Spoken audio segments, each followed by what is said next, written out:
Soy Christopher Sartain, ministro autorizado en la tradición de Kriya Yoga y director espiritual de Vinyasa Yoga Chile.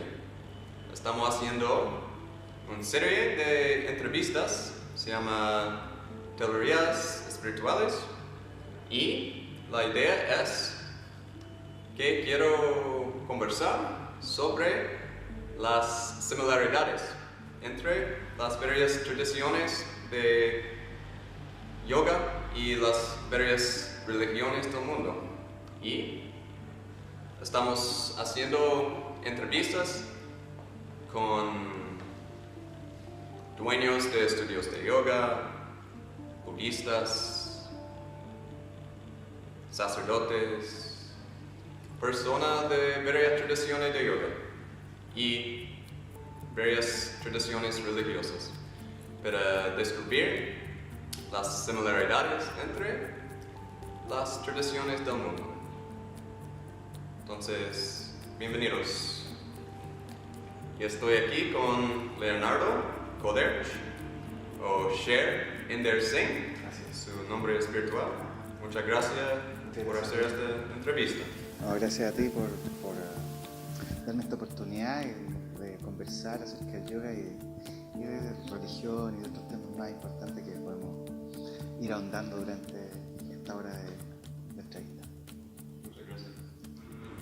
¿Por qué te atrapó el yoga, principalmente? Mira, yo llegué, siendo súper sincero, porque me andaba haciendo el lindo con la que es actualmente mi esposa. Llegué al yoga porque ella quería ir a una clase de yoga y estábamos en un trabajo en una compañía de seguro, donde habían clases de yoga. Entonces yo llegué a esa clase de yoga, me dijeron lleva algo cómodo y lleva un mat, no tenía idea de lo que era un mat, y llevé una toalla de playa y con un short de fútbol y una polera así ya. Y entro, puras mujeres, y miro para el lado y la profesora era una mujer vestida de blanco, con un turbante, maravillosa, se veía muy iluminada, muy luminosa ella. Y digo, ¿qué estoy haciendo aquí? ¿Por qué estoy aquí? Ya bueno, yo sabía por qué estaba, tratando de hacerme el lindo con Claudia. Y llegué a ese momento y nada, empecé con la práctica. La verdad es que las primeras veces como lo encontraba súper como ridículo. Cantar en un idioma que no conocía, mantras y verme cómo me movía y ver pura mujer al lado mío, así yo, no. Y fue súper loco porque Claudia se va a Estados Unidos por un tema de una beca del trabajo y yo sigo yendo a clases de yoga. Y de hecho en algún momento la profesora nos dice, ¿no le interesaría a usted hacer el curso de instructores de yoga? Le decía, pero ¿cómo? Soy súper tieso, ¿cómo? Yo juego a la pelota, o sea, no, yo no. Y no le decía a nadie que iba a clases de yoga, o sea, a mis amigos no les podía decir, oye, cuando nos encontrábamos en el bar a conversar, no le decía, oye, estoy yendo a clases de yoga, no. Entonces fue así como llegué al yoga. El trabajo como espiritual o de búsqueda espiritual empezó muy chico, eso sí, con otras cosas, más por el lado esotérico, de astrología, ese tipo de cosas. Y empezó, no sé, a los 12, 10 años empecé con esas inquietudes, leyendo mucho. Yo ya sabía lo que era el yoga como tal, en términos como de meditación y de otros trabajos más internos que externos, más que el asana, sino que conocí el pranayama y la meditación a los 13 años. 13 años yo ya sabía acerca de esto. Lo practicaba solamente de leerlo porque en mi casa, en la casa de mi abuelo y en la casa de mi abuela, había muchos libros acerca de meditación y de hinduismo, sí. Hace 20 años atrás en Chile, esta cosa era un poco raro. Sí, de hecho, ¿cierto? sí, absolutamente raro. De hecho, mi bisabuela en su velador tenía siempre libros de Krishna, de Krishna. Entonces empecé a leer sobre Krishna y sus devotos. Y tenía muchos libros de Krishna y era interesante. Sí, mucha suerte. Eso fue, estoy hablando, principios de los 80. Sí. Sí, principios de los 80. Sí, sí. Tenía 7, 8 años cuando lo empecé a mirar. Ya cuando lo empecé a leer, ya estamos hablando, claro, yo como el año 86, entre el 86 y el 90 tuve acceso más a este tipo de lectura. Y obviamente practicas Kundalini Yoga, pero practicas otra cosa. Sí, mira, partí con Kundalini, ¿cierto? Practiqué Kundalini en la compañía donde trabajaba. Después fui a probar otros tipos de yoga, como yoga integral, hatha yoga, y en algún momento decidí hacer el curso de profesor, de instructor de yoga. Y dije yo, ¿dónde mejor que dónde empecé? Con Kundalini. Así que partí haciendo el curso de Kundalini en el año 2011. Y después fui derivando en otro yoga. Después hice un curso de Vinyasa Yoga con el que actualmente es mi socio en el estudio de yoga, con Francisco Palacio. Hice el curso de Vinyasa, después estuve en India haciendo el curso de Hatha. De hecho estuve ahora también, ¿cierto?, haciendo uno de 300 horas durante febrero. Bueno, de febrero a abril estuve en India, recorriendo India y estudiando. Así que tengo ahí la experiencia de haber estudiado Hatha, Vinyasa y Kundalini, pero las clases que hago son de Kundalini. Aunque no me he visto como Kundalini porque no soy calza, no uso turbante a diario, o sea, no uso turbante ni me he visto de blanco solamente cuando realizo las clases, porque no soy Sikh. ¿Ya? Entonces, como no soy Sikh, no utilizo esa vestimenta. La mayoría de los profes que son Sikh utilizan la vestimenta de blanco o con turbante, como es lo que enseñó el Yogi Bhajan. Bueno, entonces es posible practicar varios estilos de yoga en el mismo momento, ¿cierto? Es posible mezclar estos sistemas en algún momento, ¿cierto? Mira, a ver, el Kundalini Yoga creo que no lo puedo mezclar con los otros. Como es lo que enseñó Yogi Bhajan, la tecnología de cómo lo enseñó, así lo enseño. No utilizo otras técnicas de otros yogas para incluirlo dentro del Kundalini, pero sí hago al revés. Sí tomo algunos mantras de Kundalini Yoga cuando hago alguna clase de Hatha, o sí enseño algunas prácticas meditativas de Kundalini cuando hago clases de Hatha Yoga o de Vinyasa, que realmente son muy pocas las que hago, o sea, solamente más bien temas específicos de algún retiro o algún reemplazo de algún profesor, pero generalmente no realizo clases ni de Hatha ni de Vinyasa. Hago clases dentro de la formación que tenemos. Y ahí hablo, ¿cierto?, desde el punto de vista del Hatha o desde el punto de vista del Vinyasa, todo lo que es pranayama y otras cosas. Pero cuando hago Kundalini es solo Kundalini y sí incluyo algunas prácticas, como te decía, de meditación o de pranayama dentro de lo que es Hatha y Vinyasa. En tu opinión, ¿por qué existen estos conflictos entre los sistemas de yoga, entre Ashtanga y Iyengar, y Kundalini, Hatha, todo eso? ¿Por qué existe? Observo con frecuencia aquí en Chile estos conflictos y peleas entre los sistemas de yoga.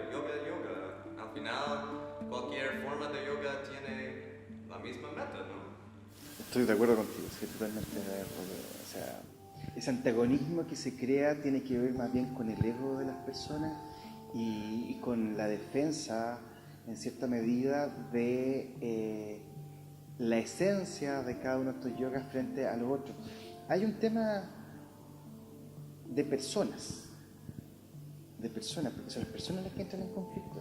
No es la esencia de la enseñanza, porque la esencia de la enseñanza habla de esta unión, habla de que de que todos somos iguales y que tenemos, ¿cierto?, que llegar a un mismo fin, que es el mismo objetivo. Son distintos caminos a un mismo fin. Pero creo que tiene que ver también mucho con las personas que están detrás de estas escuelas, que están detrás de este tipo de linajes, donde van más bien de forma extremista a defender su postura, como si fuera una postura política frente a algo que es súper amplio y propio de las personas en general. O sea, no es solamente de quien hace yoga, o sea, el yoga es unión, y la persona en sí, sin necesidad de conocer del yoga, puede hacer un trabajo interno profundo solo con la intuición.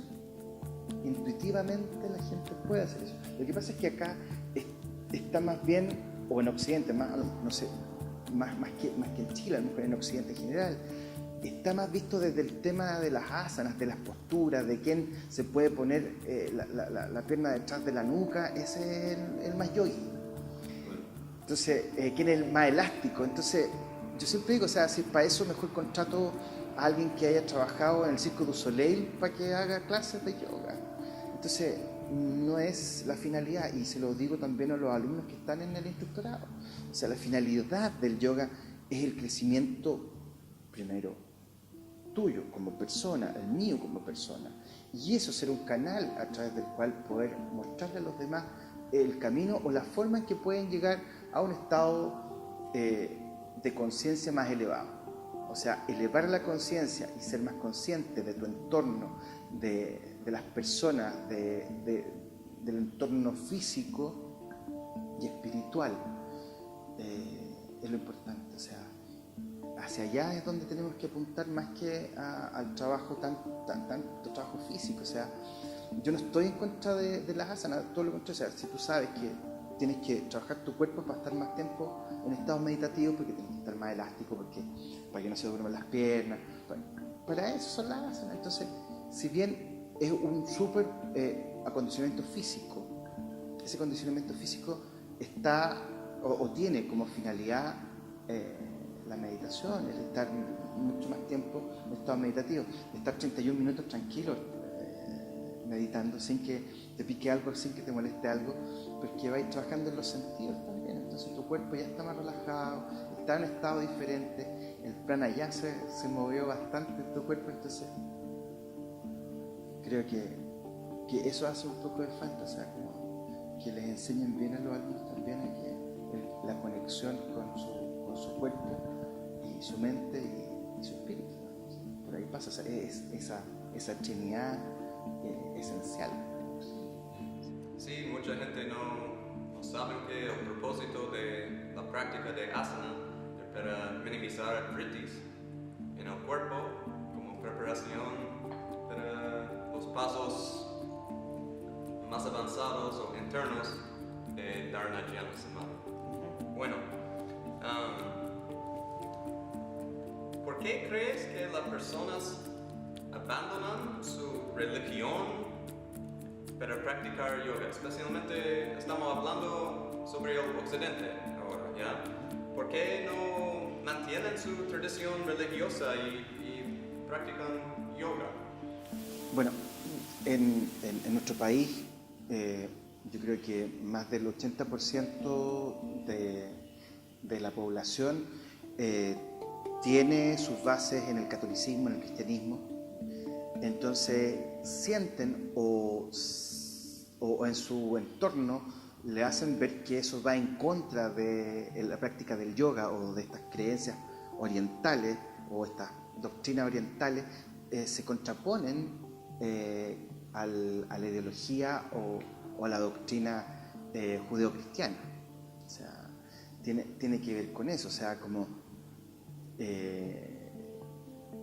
no puede hacer yoga porque está siendo un mal cristiano, está siendo un mal católico.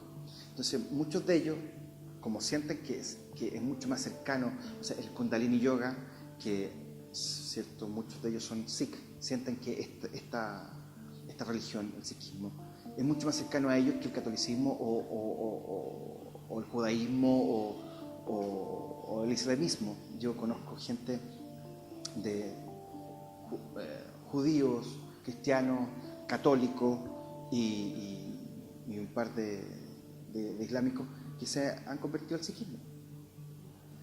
Pero lo hacen porque sienten que van en contraposición con la ideología de sus religiones de base.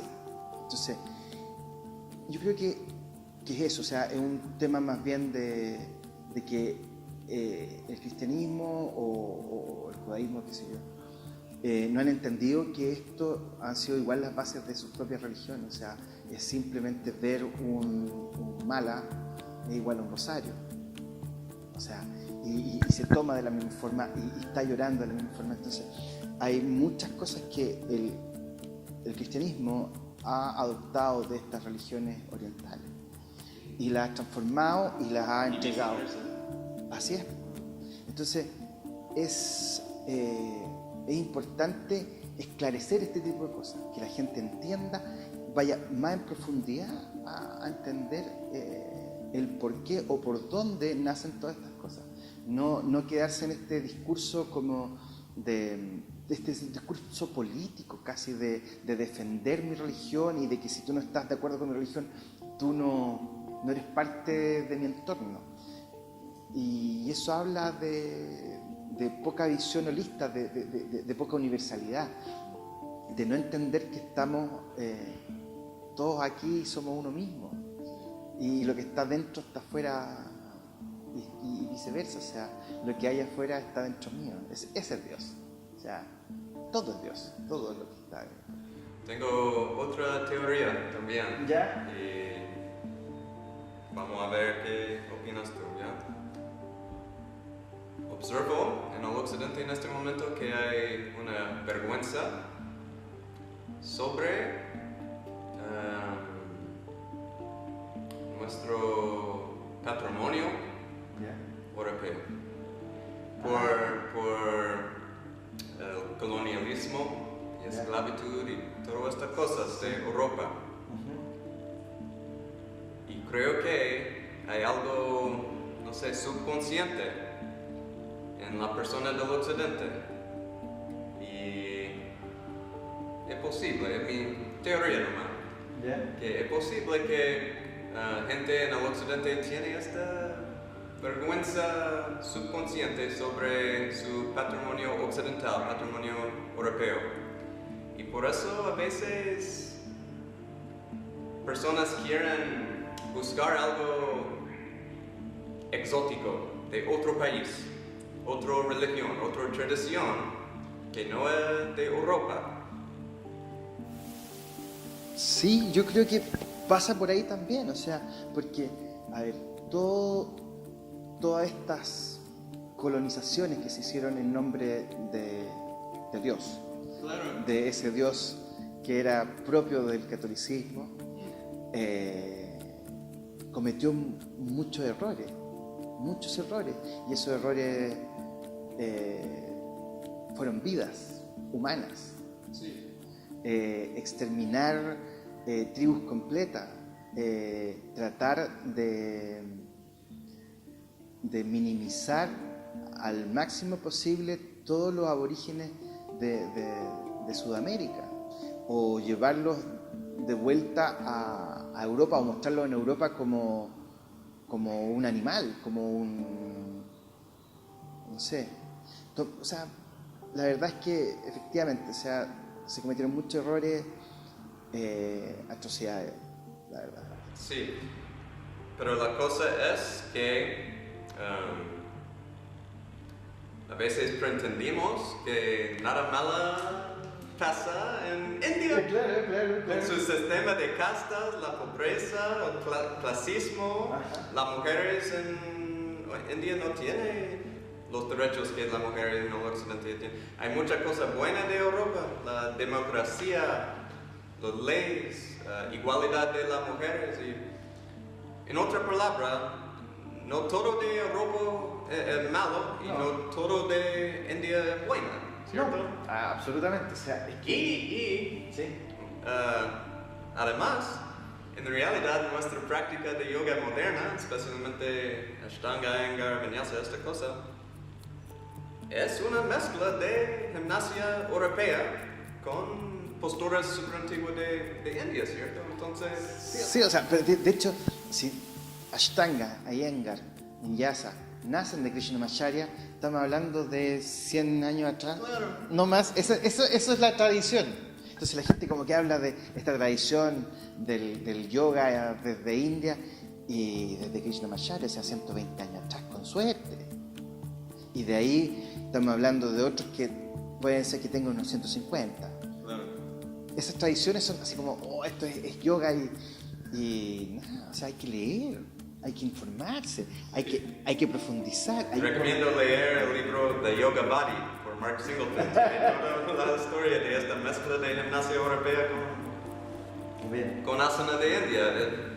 Así es, Así es. 100 años, 100 años, eso es todo. 120 años, algo así. Y gente que sale a la calle y siente que Este es un otro perjuicio, otra tendencia que si algo no es súper viejo, es más o menos.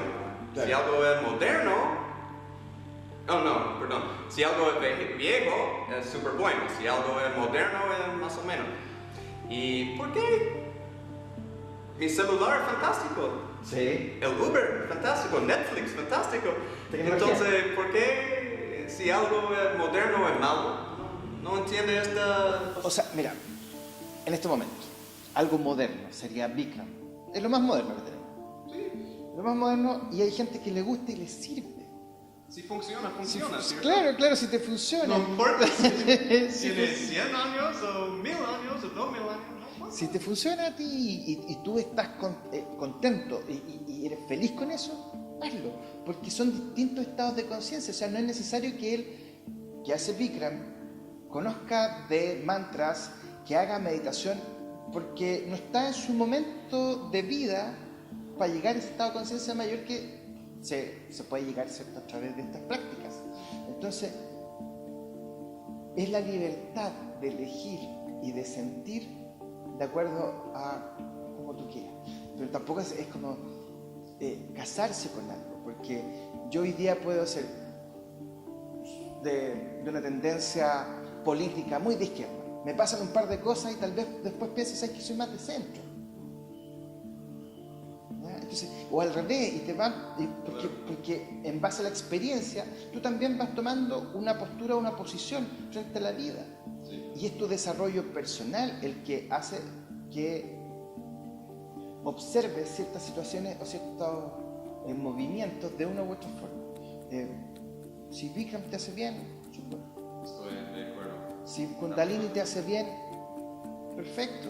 Porque hay mucha gente que me dice, yo no puedo hacer Kundalini porque no me gusta, porque es muy fome, porque cantan tantos mantras, porque me carga hacer tantas respiraciones, encuentro ridículo estar cantando esos mantras que no entiendo.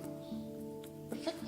Bueno, Bueno, hay otro tipo de yoga. pero sí, pues si vamos, si hay distintos caminos, como vamos al mismo, ¿cuál es el objetivo? Ese, vamos a caminar por distintas veredas, pero nos vamos a reencontrar. Igual, si no existe ninguna división entre nosotros, más las que nosotros queremos ver y las que nosotros ponemos. Nosotros ponemos esas barreras y esas distinciones, porque nuestra mente hace esas distinciones o quiere distinguirse, el ego quiere sentirse diferente, quiere mostrarse diferente. Y no es que esté mal el tener desarrollado el ego, sino que en qué lo utiliza y cómo lo utiliza y cómo te relacionas con tu propio ego y con el de los demás. Entonces, yo creo que parte por ahí, o sea, por let it be, y mejor que eso, o sea. ¿Y qué piensas? ¿Por qué mucha gente no sabe mucho sobre esta tradición de cristianismo místico? Hay una buena tradición de, no sé, San Juan de la Cruz, Santa Teresa de Ávila, Meister Eckhart, Sí. y todos estos maestros de cristianismo, San Francisco de Asís, estos maestros europeos del cristianismo místico que tienen las mismas prácticas de contemplación, vichara, ¿cierto? Interiorización de atención y prana, pratyahara. Hay técnicas de pranayama, de respiración, hay técnicas de dharana, concentración profundo, hay técnicas de jhana o meditación, concentración ininterrumpida, en el silencio, quietud y samadhi. En estos textos, los autores dicen que la meta de oración contemplativa, que es meditación, es unión, samadhi, unión, yoga. Pero ¿por qué personas no saben mucho sobre esta tradición? Yo creo que tiene que ver con un tema etimológico, con un tema de raíz, de cómo se presentan las mismas palabras a las personas. O sea, si yo como católico o como cristiano, yo les digo, ¿sabes qué? Esto es Diana, que es Diana. Claro. Entonces tengo que entrar a explicar lo que está detrás de eso. En cambio, si yo cambio y les digo, es concentración, es meditación, es elevación del ser, es más fácil de entender para todo el mundo. Entonces, y sin necesidad de que vaya mucho más atrás y se dé cuenta en definitiva de que estas prácticas vienen de unas doctrinas orientales. Claro, porque siempre está esta reinvención sobre recursos y conocimientos propios del ser humano muy antiguos, pero los van reinventando, les van poniendo una cosa, les van sacando otra, los van mostrando de una forma o de otra, y siempre los van adecuando a los tiempos, al entorno, a la sociedad, y se los van dando de a poco, les van dando este conocimiento de a poco, porque siempre están pensando, yo creo, de que la gente es muy poco sabia, que no van a entender muy bien lo que está detrás si se los muestran de una vez. Entonces, por ahí pasó, digamos. Ya estamos en esta era de Acuario donde las cosas ya van a aparecer por su nombre y va a ser mucho más claro para todos. Estamos en camino hacia ese desarrollo y estamos buscando eso. Y cada día, cada mes tú vas observando cómo van saliendo todas estas cosas y la gente va entendiendo y va reflexionando respecto a estas mismas situaciones y puede entender o comprender más bien desde dónde vienen y hacia dónde van estas tradiciones. Y eso es, o sea, las tradiciones, las prácticas tradicionales, que son tradiciones que van cambiando, o sea, una tradición, o un trabajo de pranayama que pueden haber hecho hace 1000 años, 2000 años atrás, puede distar mucho de lo que estamos nosotros enseñando ahora. Porque también hubo 2000 años de experiencia sobre esos mismos pranayamas. Entonces, a ver, si inhalo por aquí o inhalo por acá no es lo mismo. Entonces voy experimentando, ya, entonces esto es esto. Por aquí puedo inhalar o exhalar de una forma y voy a activar o desactivar. Entonces, en la experiencia fueron mostrándole también a los demás que ciertas prácticas, a lo mejor en su inicio, no tenían la misma finalidad que las que tienen ahora. Y las fueron adaptando y las fueron trabajando y las fueron experimentando. Entonces, pues si por algo estamos en esta era y estamos en este tiempo y estamos aprendiendo lo que estamos aprendiendo, más allá de lo tradicional o no. Pero sí, efectivamente lo que tú decías anteriormente, o sea, la gente siente que lo viejo es lo real y lo nuevo no. Y claro, porque sienten que hay mucha adaptación y ellos, o en general, se piensa que toda esa tradición que está hasta ahora no ha sido adaptada o no ha sido trabajada o remodelada o refaccionada, no sé cómo llamarlo, pero ha sido muchos años en que se le han añadido y quitado cosas a estas mismas prácticas.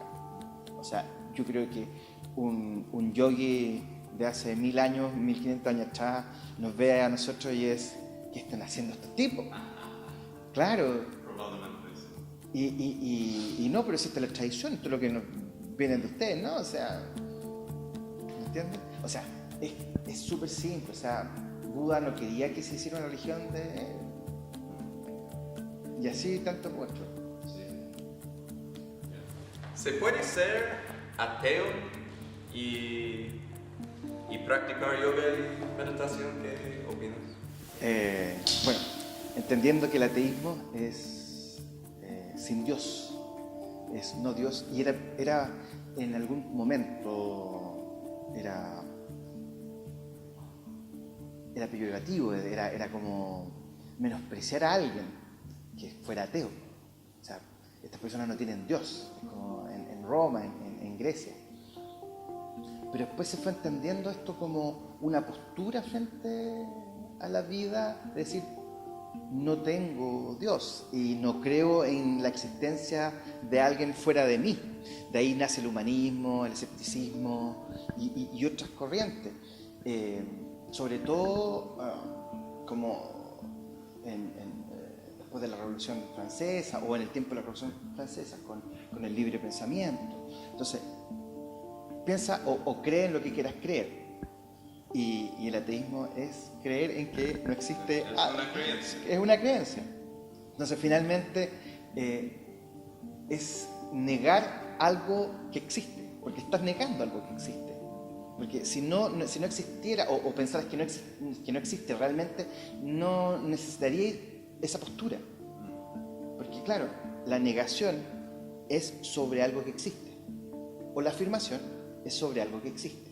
Si algo no existe, no es necesario decir sí o no a algo. Entonces, es para profundizar, pero de hecho en el hinduismo hay gente que son ateos y que creen en llegar a Samadhi solo por su trabajo espiritual propio y esta conexión con su interior, que está bien. Nosotros nos conectamos con nuestro interior porque sabemos que estamos conectados con algo más y estamos conectados entre nosotros mismos. Entonces, el creer que solo tú o tu existencia es mayor a cualquiera es decir que ¿por qué existen animales, bichos y cuántas cosas alrededor tuyo? La creación debiese ser entonces del humano. El humano creó todos esos animales, el humano creó todo. Me cuesta creer eso. Entonces, el ateísmo es una posición de creencia igual. Igual. Pero un ateo puede tener los beneficios de meditación igual, ¿cierto? Por supuesto. Bueno, porque hay beneficios físicos de meditación, Sí. emocionales. Podemos cambiar estas rutas malas en nuestro cerebro físico entre la neurona dendrita a través del proceso de neuroplasticidad y todo eso, ¿cierto? Sí. Entonces, no es necesario tener esta creencia sobre algo divino para practicar meditación. Puede practicar meditación sin hablar sobre kundalini y nadis y chakras y samadhi, superconciencia, una ¿cierto? Pero ¿por qué? Porque la religión va por un lado y la espiritualidad va por otro. Entonces, si bien se entrelazan o se cruzan, la religión tiene más que ver con idealismo mental. La espiritualidad tiene que ver con la experiencia propia con tu ser. Entonces, no creo que sea impropio para un ateo trabajar en su cuerpo, en su mente y en su espíritu. Es propio de cualquier ser humano o el que tiene la capacidad de hacerlo, el que pueda hacerlo, lo va a hacer. Entonces la religión con la espiritualidad y el trabajo meditativo del yoga o la práctica física del yoga es para todos, ¿sabes? Mi profesor espiritual, señor Davis, discípulo directo de Yogananda, él siempre dice que es mejor saber en vez de creer. Así es. A través en tu propio laboratorio, ¿cierto? En tu ser, con una experiencia directa de lo divino, en vez de estas creencias que dividan personas y tradiciones, ¿cierto? Claro, porque en la medida en que tú te vas ilustrando, vas obteniendo información, vas adquiriendo conocimiento, tienes el poder de discernir, tienes el poder de Discernimiento. de discernimiento, de decir, ¿sabes qué? Esto me acomoda, voy a creer en esto, o pienso que esto es en realidad lo que más se acerca a lo que desde adentro me dicen que es lo correcto. Entonces, depende mucho dónde naciste, cómo naciste, tu entorno, tu vida, es lo que vas creyendo o lo que dejas de creer.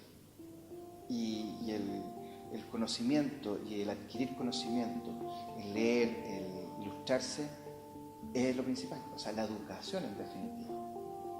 La educación, y creo que pasa por ahí, o sea, las bases de la educación en todos los países, en lo que se les enseña, en cómo se les enseña.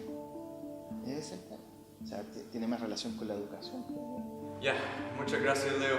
Muchas gracias a ti. Estoy muy agradecido Feliz, por tus feliz de pensamientos y revelaciones, todo Es eso. un agrado para mí, de verdad, o sea, para mí, tú sabes, las personas están ahí siempre acá.